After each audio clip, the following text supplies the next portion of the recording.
There are not just one or two, but there are 3 new GR models that are coming out from Toyota over the next couple of years. And yes, one of them is a manual Supra. This is Product Review Cars. My name is Cameron. Let's get into the car news. So carsensor.net, which is a Japanese car website, have gone ahead and published some rumors, which have pretty much all but been confirmed by Toyota, about 3 new GR models that are set to be released very shortly. The first one is the GRMN Supra. This is meant to be the bridging car between the normal sports car and the GT4 version of the Supra. This thing should be pretty fun.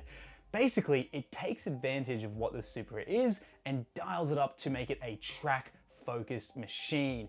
Think of it as like this Supra version of the Lexus RCF Track Edition. So we can expect a power bump, we can expect some weight savings, and improved aerodynamics.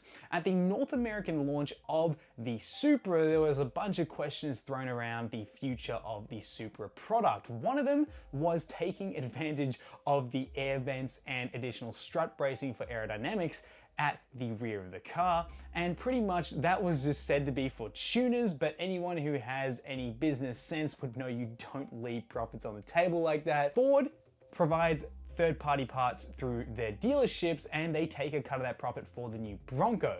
Toyota doesn't do anything like that, at least here in Australia. So it's a bit weird for them to say, we've done all this work for you, and if you're a tuner, you can go ahead and tune the car as you please, which is great news if you were a tuner, but as Toyota, this means you've probably left something special on the table, and that should be the GRMN Supra.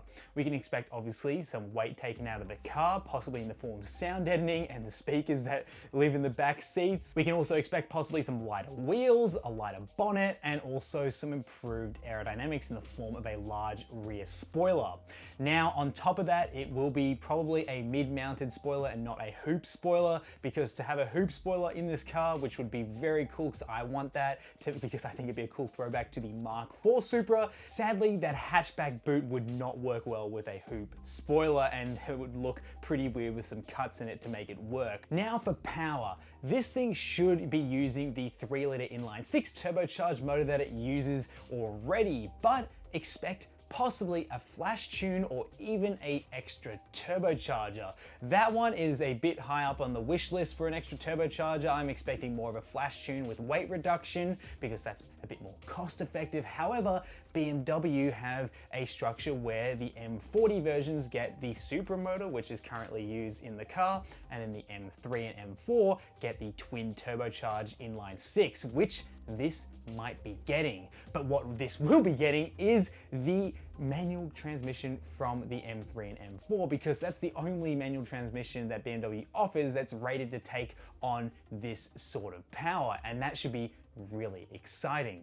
Now the kicker is that this thing is meant to be going on sale for a limited time, and I can bet it's gonna cost well north of $100,000 here in Australia. Especially with that manual transmission, this thing will be in extremely high demand. Now the next one is the Yaris GRMN. This thing has been spied countless amount of times around the Nürburgring, including a large hoop rear spoiler, it's lower, it looks a little wider, and it's missing some rear seats. So this thing should be what the track-focused GR Yaris owners are craving. And if you've looked at the GR Yaris and thought, hey, this is a bit soft, which I don't think many people have, that you are the perfect candidate for the GRMN Yaris. This thing is meant to turn the GR Yaris from track toy into track weapon. It's gonna be more lightweight, possibly a slight power bump, but that motor's already stressed to the nines as it could be, so I can't imagine that putting any more power through it would be a good idea. Instead,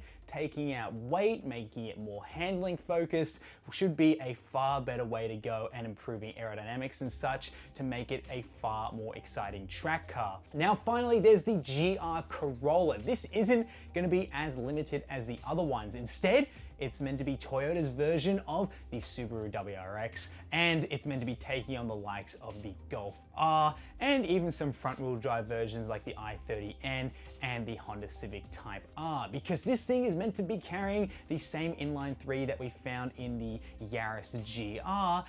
It should be the practical version of the GR Yaris that everyone's been craving, and for you guys in the US, it will be your first taste of the hot hatch craze coming from Toyota that we lucky Australians and Europeans and everyone over in Asia as well have been taking advantage of with the GR Yaris. So the GR Corolla will be that practical and also very potent hot hatch coming from Toyota, and hopefully won't be as limited as the Yaris is, because it should be more of a global product and hopefully a little bit easier to get your hands on.